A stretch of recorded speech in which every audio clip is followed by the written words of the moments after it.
Bonjour à tous, bienvenue dans ce troisième numéro de Money Talk qui sera exclusivement réservé aux questions que vous avez pu nous poser sur les réseaux sociaux. Alors, une des questions qui revient régulièrement, c'est de savoir si la plateforme MoneyOne est totalement digitalisée ou si, comme d'autres sociétés de gestion, on va avoir une partie de papier. Je vous confirme que MoneyOne peut être 100% digital. Vous pouvez tout faire depuis votre canapé un dimanche après-midi, puisque vous signez électroniquement le questionnaire de connaissance client et le bulletin de souscription. Pour ce qui est des documents qu'on appelle réglementaires, à savoir la pièce d'identité, le RIB ou le justificatif de domicile, vous pouvez simplement les prendre en photo avec votre smartphone et nous les joindre sur la plateforme directement. Donc ça ne nécessite aucun papier. Le règlement peut être fait par virement. Maintenant, pour ceux qui souhaiteraient régler par chèque, vous avez la possibilité effectivement de nous envoyer ça par papier, mais ce n'est pas une obligation. Une question qui revenait fréquemment, c'était de savoir pourquoi nous avions des CPI qui pouvaient avoir des rendements à 4,5, d'autres à 5, d'autres à 5,5. Alors ça, il y a plein de facteurs, on ne peut pas y répondre en une phrase, mais pour vous résumer cela, ça va dépendre de la typologie d'actifs. Vous pouvez avoir dans une SCPI qui va être basée sur les locaux d'activité ou les entrepôts, les bureaux, le commerce, ou tout à la fois. Donc le rendement n'est pas le même sur du bureau parisien de très bon emplacement, sur des locaux d'activité ou sur du commerce. Ça va dépendre également de la zone géographique, puisque un investissement à Paris n'aura pas forcément le même rendement qu'en province ou dans un autre pays comme l'Allemagne ou les Pays-Bas. Donc c'est notamment une des raisons, ce sont les deux raisons principales pour lesquelles les taux de distribution peuvent varier d'une SCPI à l'autre. Et ça dépend aussi de la conjoncture. On ne va pas avoir le même rendement il y a 10 ans qu'aujourd'hui et que potentiellement dans les 10 années à venir.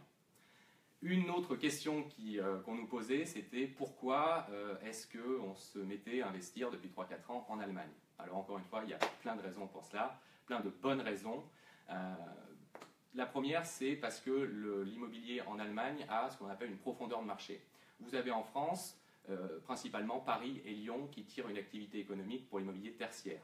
En Allemagne, il y a 4 grandes villes qui font partie des 10 villes les plus attractives d'Europe. Donc ça crée de l'intérêt, une profondeur de marché. Économiquement, c'est un pays qui se porte relativement bien. Et cerise sur le gâteau, il peut y avoir, ça dépend des contribuables, une fiscalité plus attrayante, potentiellement plus attrayante sur des revenus allemands que sur des revenus fonciers français. Pourquoi ? Tout simplement parce que la société de gestion va s'acquitter d'un impôt à la source en Allemagne directement, ce qui fait que le contribuable, quand il va déclarer ses revenus, le Trésor public va constater le montant de revenus étrangers, notamment allemands, et procédera à un crédit d'impôt. Notamment aussi sur les prélèvements sociaux qui sont en France de 15,5%. Là, on n'utilisera pas, l'administration fiscale n'utilisera pas le barème progressif de l'impôt sur le revenu, mais comme c'est un taux fixe, 15,5%, il sera complètement gommé par ce crédit d'impôt. Donc je vous invite justement, puisque c'est potentiellement plus avantageux, ça dépend de votre situation fiscale, raison pour laquelle je vous invite à vous rendre sur le simulateur de MoneyOne, où vous pouvez choisir, faire l'exemple justement de plusieurs SCPI, une SCPI franco-française comme LF Opportunité IMO par exemple, et une SCPI allemande comme LF Europe-IMO. Donc cela va vous permettre de constater, en renseignant vos données fiscales, le salaire du foyer, d'éventuelles charges déductibles et le nombre de parts de votre foyer, de calculer le prévisionnel, le net après impôt. Et ça vous permettra de comparer l'une et l'autre et de voir laquelle vous semble la plus adaptée à votre situation. Pour les franciliens maintenant, nous avons lancé un atelier qu'on a appelé Money School qui aura lieu jeudi prochain.